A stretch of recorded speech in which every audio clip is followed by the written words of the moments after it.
Depuis le début des années 2000, la croissance démographique soulève des défis colossaux. Désormais, pour faire face à cette pression démographique d'une population urbaine estimée à 75% de l'ensemble et représentant plus de la moitié de la population mondiale, il faut envisager des solutions liées à l'amélioration des conditions de vie en termes de confort, de style de vie et de développement durable. En 2035, selon l'ONU, ces données concernant les pays africains seront très largement dépassées compte tenu de l'ampleur de la croissance démographique observée à l'échelle mondiale, avec des répercussions qui portent à croire qu'à partir des années 2030, la superficie des villes va obligatoirement tripler pour 60% de la population mondiale, soit 4,9 milliards de personnes. Parmi les projets de villes futuristes actuellement en cours de réalisation, conçus pour contenir cette pression avec des solutions à la fois efficaces et dynamiques, se situe désormais en bonne place le Jardin d'Éden au Cameroun. Il s'agit d'un concept entièrement créé de toutes pièces au milieu de la forêt tropicale qui prend en compte et met en valeur le développement durable. Dans la vision du Dr Tchalai Soba, le promoteur du Jardin d'Éden et ses partenaires privés internationaux de Dubaï, l'objectif est de dépasser les modèles qui ont inspiré le projet. Au-delà, l'idée se situe dans l'esprit d'un projet pharaonique d'une ville ultra-moderne dédiée au divertissement, au tourisme, aux affaires, aux échanges commerciaux et au shopping. En fait, l'objectif visé est de faire en sorte que le projet puisse attirer au moins 2 millions de visiteurs provenant du monde entier au Cameroun à la fin des travaux planifiés sur 7 ans. Pour la première fois dans un pays d'Afrique centrale, l'État camerounais qui accompagne, appuie et soutient l'initiative du groupe ESSO SA et ses partenaires financiers sera construit une ville de toutes les opportunités. La ville conceptualisée sera bâtie sur une superficie de plus de 5000 km², regroupée au cœur des 5 départements des 2 régions du centre et du sud, à savoir le Mfundi, la Mefou-Yakono, le Nyong-Ekele, le Nyong-Esso et l'océan. C'est pourquoi, minutieusement étudié, le concept a été modélisé comme un assemblage parfaitement agencé de plusieurs projets qui forment un tout. Un ensemble de préoccupations qui sont autant de défis qui interpellent la ville futuriste du Jardin d'Éden, qui doit rester une exception, à savoir innover à partir d'un plan d'urbanisation qui privilégie le bien-être, la sécurité et la cohésion sociale dans un environnement sain, implanter des réseaux de transport structurants, efficaces et bien intégrés au tissu urbain, aménager un centre urbain prestigieux avec des paysages fleuris et une architecture de qualité, conviviale et habitée, qui intègre des secteurs dédiés aux affaires, au commerce et au tourisme. Parmi les préoccupations marquantes que le concept du Jardin d'Éden aura à surmonter, se situe en première place la question de l'alimentation suffisante du courant électrique. Au Cameroun, le taux d'électrification des ménages est très faible à cause de l'insuffisance de la production, de la vétusté des installations et des défaillances des infrastructures. Régulièrement se multiplient les pannes, les délestages et les coupures d'alimentation avec des conséquences très préjudiciables pour une ville moderne comme celle qui sera bâtie. Dans le but de pallier à ces manquements et anticiper sur cette déficience, les promoteurs ont intégré une solution radicale afin de ne plus avoir à subir le diktat de cette précarité énergétique qui, jusqu'à présent, tend à se généraliser. En effet, le concept doit tutoyer les grandes villes de référence, pensées comme une ville moderne. Le Jardin d'Éden doit se donner les moyens qui lui permettront de relever le défi qu'elle s'est lancé. Au rang de projet central, se situe en bonne place la construction d'un barrage hydroélectrique à Feikele dans la Mefou-Yakono situé à 70 km de Yaoundé qui sera couplé à une centrale solaire d'une capacité de plusieurs dizaines de mégawatts afin de pallier aux éventuelles insuffisances du fleuve en saison sèche. Il s'agit en effet d'un défi immense et même d'un double défi car cette ville nouvelle sera aussi écologique avec le souci de la norme zéro carbone en ligne de mire. Dans la vision des promoteurs telle qu'envisagée dans le concept, le supplément de l'énergie électrique produite sera distribué et commercialisé d'une part sur le reste de l'étendue du territoire camerounais à travers un réseau d'électrification moderne, faisant aussi partie des installations budgétisées dans le projet et d'autre part vers les pays voisins qui seront intéressés par l'offre. En seconde position des priorités du projet se situe l'adressage qui va résoudre le problème d'une urbanisation largement dépassée par l'explosion démographique et les politiques obsolètes d'aménagement des villes.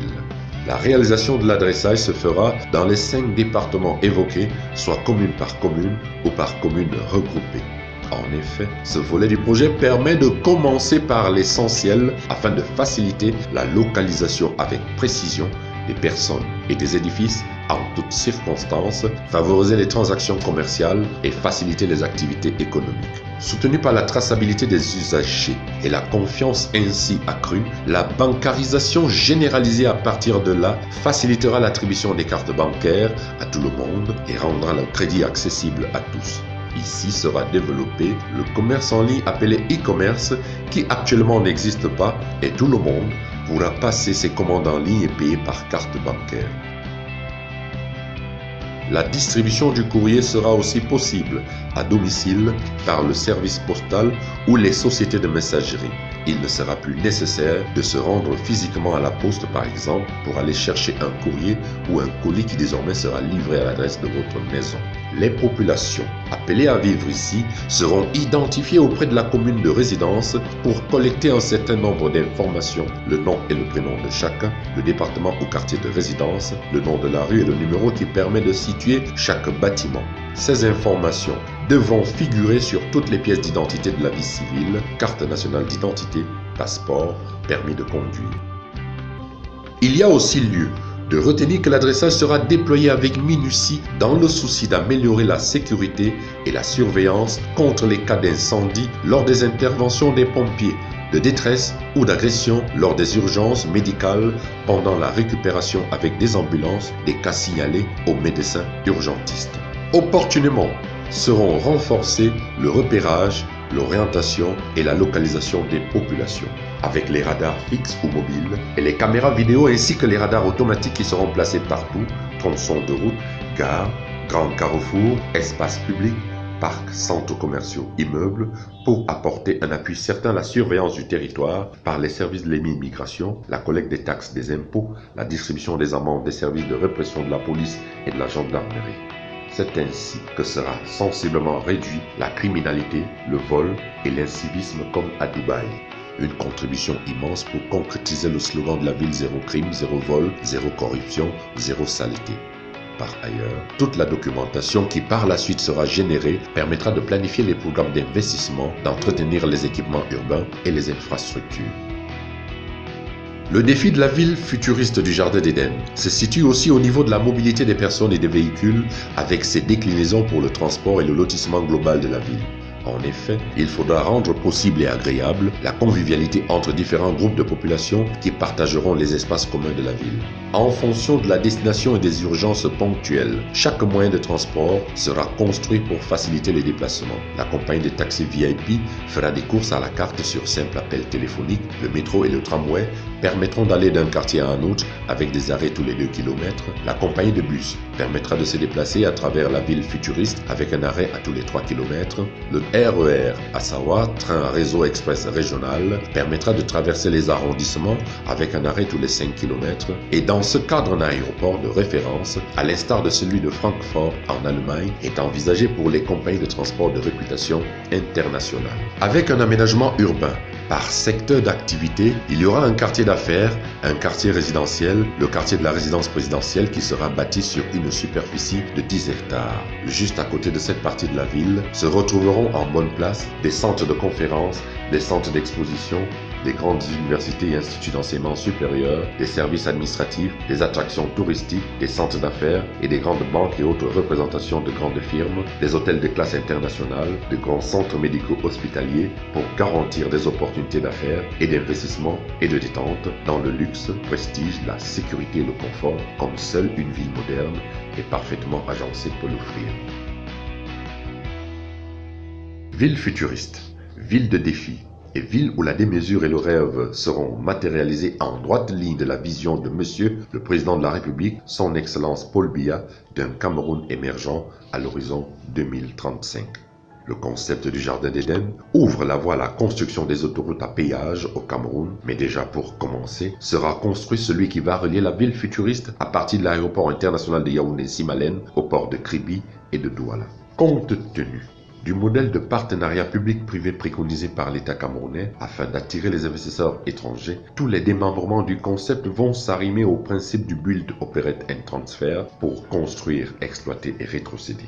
Ensuite, au rang des attractions envisagées ici, sera construit un tram périphérique qui va ceinturer les 5 arrondissements où sera construite la ville, avec des arrêts à chacune des attractions, à l'instar du Char de Dieu, le premier hôtel 8 étoiles du monde, avec sa terrasse panoramique au dernier étage, à 900 mètres sur le mont Bingang, avec sa discothèque dansante multipiste, son centre commercial de 1500 boutiques, un parc d'attractions Walt Disney, un aquarium géant avec la faune aquatique spécifique, une salle de spectacle et de conférences de classe internationale équipée d'un réseau de traduction sophistiqué et une salle de cinéma avec écran géant.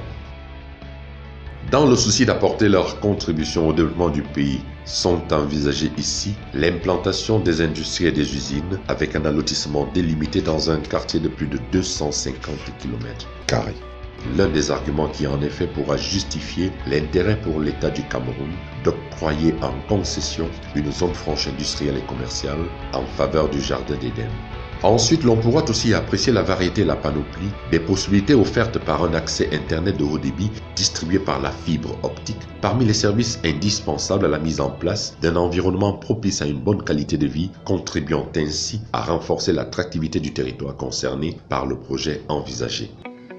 Dans ce cadre, est prévue la construction d'un institut universitaire qui va dispenser des formations du domaine de l'intelligence artificielle avec des applications dans de nombreux systèmes intelligents aussi variés que la biométrie, c'est-à-dire l'ensemble des techniques informatiques visant à reconnaître automatiquement un individu à partir de ses caractéristiques physiques, biologiques ou comportementales, le véhicule autonome, le diagnostic médical automatique, les moteurs de recherche associés aux sites web commerciaux, autrement appelés assistants virtuels, l'apprentissage statistique, machine learning, deep learning, le traitement de données, images, paroles, etc. et la robotique qui permet la réalisation de machines automatiques. La protection de l'environnement n'a pas été oubliée et des aménagements écologiques préservant la biodiversité ont été prévus en conséquence. S'arrimant aux préoccupations climatiques de l'heure et soucieux de préserver les écosystèmes, le concept a parfaitement intégré l'aménagement des lacs artificiels qui seront alimentés par un système intelligent de collecte des eaux usagées et des eaux pluviales. Au même titre, seront aussi aménagés des espaces verts, des parcs ainsi que des corridors écologiques pour la bonne conservation de l'environnement. Cap vers le Jardin d'Éden, la ville du futur, où la démesure ne sera pas une vue de l'esprit qui affiche ses ambitions de phare touristique et économique de l'Afrique centrale dans la course spectaculaire vers la conquête des parts de marché du tourisme, des affaires et du bien-être pour attirer des grands investisseurs d'Afrique et du monde entier, les stars planétaires du show business ainsi que les têtes couronnées du monde, les grandes firmes de cinéma qui pourront trouver ici des décors de rêve pour les films. En pleine forêt, sortiront des buildings futuristes, des hôtels de rêve, des villas de grand standing et surtout des animations et des spectacles les plus huppés de la planète dans un esprit de divertissement spectaculaire. Ne dit-on pas que impossible n'est pas camerounais? En effet, d'ici 7 ans, échéance prévue pour la fin des travaux, le Jardin d'Éden sera la ville la plus courue d'Afrique. Et ce n'est pas tout. Investir au Jardin d'Éden en devenant propriétaire de 1, 2 ou 10 actions voire plus, c'est la garantie d'un revenu financier pour soi-même, vos enfants et pour les générations à venir. Le projet audacieux conçu intègre à suffisance créativité et ingéniosité et met en exergue de façon remarquable le souci humaniste des promoteurs car il s'agit d'un projet inclusif qui doit interpeller tous les Camerounais au premier chef. Pour que le projet né dans l'esprit de son concepteur humaniste soit encore plus proche de tous et intéresse chaque Camerounais qui par là doit s'en approprier, la politique de socialisation mise en avant impliquera étroitement les populations à travers une ouverture du capital accessible à toutes les bourses, quel que soit le niveau de vie de chacun. Les promoteurs ont mis au point des modalités d'arrangement pour une implication dynamique avec les propriétaires terriens qui, en échange de leurs parcelles de terrain, deviendront actionnaires à hauteur de leur apport, se positionnant avec leur famille de génération génération en génération parmi les privilégiés au programme de recrutement pour les emplois qui seront créés et bénéficiant en contrepartie de logements décents à l'image de la ville futuriste. Faire sortir le jardin d'Éden de terre est un challenge de taille, non seulement pour le gouvernement camerounais, mais aussi pour les promoteurs, des partenaires techniques et financiers nationaux et internationaux. Ici seront déployées des expertises et des techniques d'origine européenne et asiatique, américaine, saoudienne, indienne, turque de bonne facture. Grande opportunité génératrice de plus de 100 000 emplois directs, le concept vient à point nommé soutenir la lutte contre les fléaux tristement à la mode, comme l'exode rural et l'émigration clandestine larvée. Il s'agit d'un projet rassembleur d'abord pour tous les Camerounais qui ont ici une merveilleuse opportunité pour développer toute l'étendue du territoire national. La stratégie des promoteurs épouse parfaitement les ambitions des pays en voie d'émergence comme le Cameroun dans l'atteinte des objectifs de développement. Comme un appel au patriotisme, tous les Camerounais se sentiront motivés et trouveront à partir de ce projet le droit de démontrer l'amour de la patrie contre les guerres. Construisons notre pays pour l'avenir des générations futures dans la paix, car lorsque la guerre commence, personne ne peut dire quand elle se terminera. Nous savons par expérience que personne ne sort gagnant d'une guerre. En période de conflit, tout le monde est concerné parce que si l'on est soi-même épargné, on perd toujours un enfant, un frère, une sœur ou une épouse. Le Jardin d'Éden est un concept qui mérite d'être soutenu par l'ensemble du peuple camerounais comme un seul homme, regroupé autour du président de la République Paul Biya, visionnaire d'un Cameroun émergent à l'horizon 2035.